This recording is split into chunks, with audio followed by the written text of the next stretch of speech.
यहाँ क्या हुआ? किसका फोन था? तू जा थाने की टैक्सी लेकर आ। कुछ बताओ तो, हुआ क्या? खैरियत तो है? अरे वो पकड़ी गई है। कौन? तुम्हारी बहन।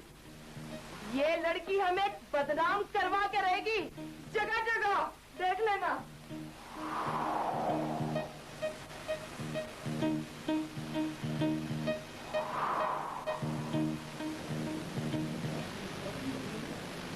दीदी जी इन्हें ले जा सकती है।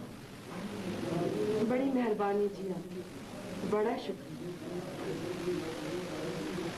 चलो।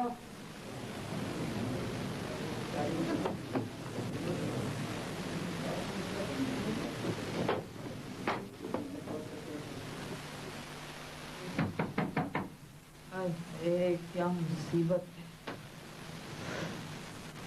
चाची तुम कैसी हो चाची? अंदर तो आने दो, सांस तो लेने दो। नहीं नहीं, मैं तो ये कह रही थी कि अगर तुम अपनी भतीजी का पता करने आई हो तो वो सो रही है, और शाम से पहले तो वो उठने की नहीं। अल्लाह पाक की कसम, तुम्हारी रात आंखों में करती है तो शादी। चाची ये क्या बला हमारे गले डाल दी है तुमने। दरअसल तुम्हारे चाचा से जब मेरी नई नई शादी हुई थी ना, तो वो मुझे गांधी गार्डन घुमाने गए। हम दोनों पीपल के दरख्त के नीचे बैठे दूर खा रहे थे। एक सिपाही आ गए और लगा अपनी खानेदारी छाड़ने।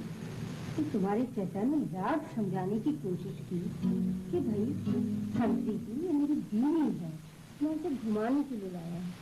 अरे दो कब लाना? वो तो कहने लगा कि नहीं है नहीं, तुम तो इसे भगा कर लाए हो, चलो थाने। और जनाब मजमा इकट्ठा हो गया।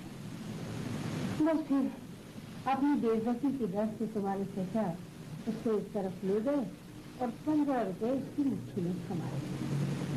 अल्लाह रखे, उस वक्त ही 15 रुपए 5000 के बराबर होते थे। चाची कब आई तुम्हारी? क्या हो गया था तुम्हें? मैं तो अभी आई हूँ। ये करनी कहाँ?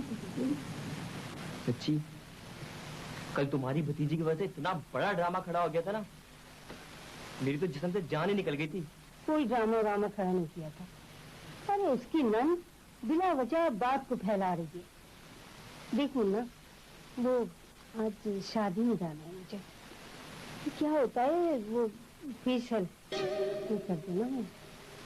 चाची फेशियल नहीं फेशियल। और ये तुम्हें कब से लत लग गई बनाओ सिंगार की? तो मुझे कहाँ लगी है वो चाचा ने फरमाइश की है। उन्होंने कहा था कि वो अच्छी तरह तैयार होगी, बन संवर की जाना शादी में। जी ईमान से शर्माते हुए तुम ना बिल्कुल सादिया इमाम लगती हो।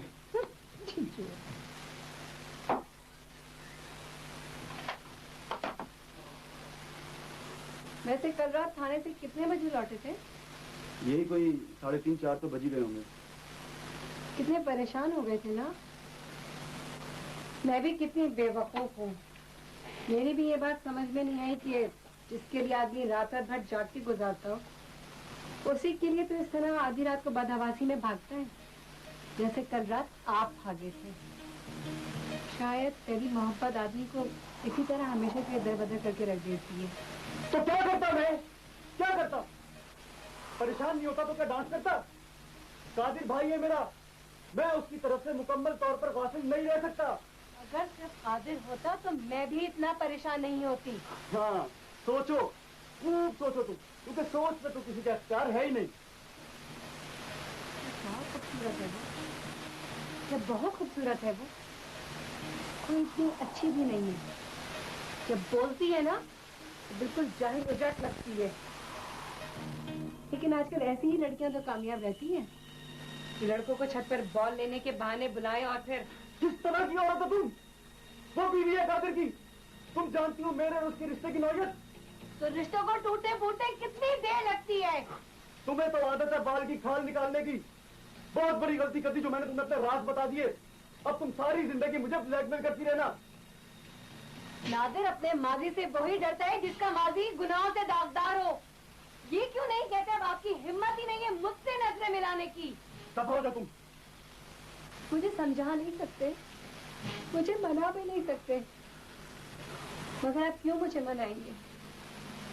आपकी शान जो घट जाएगी। कभी आपने सोचा है कि मैं इतनी बेसुकून हो जाती हूँ आपसे झगड़कर? कैसे यकीन दिलाऊं तुम्हें? तुम ही कोई तदबीर बता दो ना। नासरा, तुम जैसी समझदार लड़की जब इस तरह की बातें करती है ना, मुझे बहुत अफसोस। नासरा, मुझे तुम पर बहुत मान है, बहुत ज्यादा मान। अच्छा, जल्दी लौटिएगा। मैं रात को खाने में कढ़ी चावल बना। ठीक है। बिल्किस तुम्हें कैसे हाथ उठा उठा कर पोसने दिया करती थी? चुड़ैल आपा को कलोटन बिल्किस को भी दोनों सिपली इलम कराने में माहिर हैं। मरून दूल्हा भाई पे भी औरंगी जाके सिपली इलम करवाया था, तभी तो दूल्हा भाई आपा के इर्द गिर्द दुम हिलाए फिरते थे। वरना आपा में ऐसी कौन सी खसलत है जो उनके साथ जिंदगी गुजारी जा? ये तो तुम ठीक कहती हो, लेकिन एक बात मेरी समझ में नहीं आई। अरे बख्शुल्ला का रिश्ता तय करते वक्त तुम्हें कुछ सुझाव ही नहीं दिया है? बिल्कुल ही अंधी हो गई। अरे वो लड़की तुम्हारे सामने आती होगी जाती होगी है, तो ही ना चला कि वो तोतली है। है बहन, मनूस मारी हमेशा खामोशी रहती थी। मुझे क्या मालूम था कि उसकी गज भर की जबान होगी। अरे मैं तो खुश हो गई कि शादी के बाद जब दिल चाहेगा तो खूब जी भर भर के सुनाऊंगी। पलट के जवाब नहीं देगी। मगर कम्बा इतनी बड़ी जबान है, मुझे नहीं पता था। और पता नहीं मुंह में क्या क्या बुड़बुड़ाती रहती है, मेरी तो कुछ भी समझ में नहीं आता। अरे गालियां देती होगी तुतला तुतला कर। अरे तुम्हें क्या मालूम पड़ता है? क्या कह रही हो ये? तुम सुन लेना गौर से। तो तुम कह तो सही रही हो। अच्छी लो, बड़ी गौर गौर से सुनूंगी मैं बातें। क्या कहती है सब हमारी?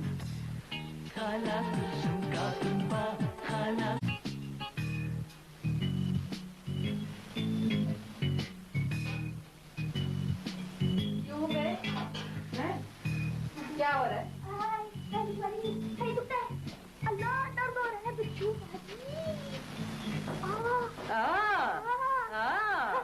मोटे हाथी, अब तू बोटियां भी चोरी करके खाने लगे हैं? कुत्तों की तरह सारा दिन चलता रहता है। कुत्ते नहीं चलते, बकरे चलते हैं। तो बिल्कुल ओए मोटे, ज्यादा बकवास की ना तो 6-7 लपड़ रसीद करूंगी, तुम्हारा दिमाग ठिकाने आ जाएगा। तुम्हारे और तुम्हारी बहन के दिमाग में गोबर भरा हुआ है, गोबर। तुम यहाँ क्या कर रहे हो टप्पू? ज्यादा अदाएं ना दिखाओ क्या कर रहे हो। पता क्या कर रहे हो? अब ये चोरी करके खाना शुरू हो गया। इतनी मोटी बोटी ना ये उसने पतीले में से निकाल के खा रहा था। मौके पे पकड़े मैंने इसे। आप इसके कान छोड़ दीजिए, इसके कान में वैसे ही तकलीफ है। कुछ हुआ ना तो मैं सबसे पहले आप ही का नाम लूंगी। और वैसे भी अपनी महरूमियों का बदला दूसरों से लेना कहाँ की शराफत है? ठिगनी, मक्कारन, फ्रॉडन, छोटे माथे वाली।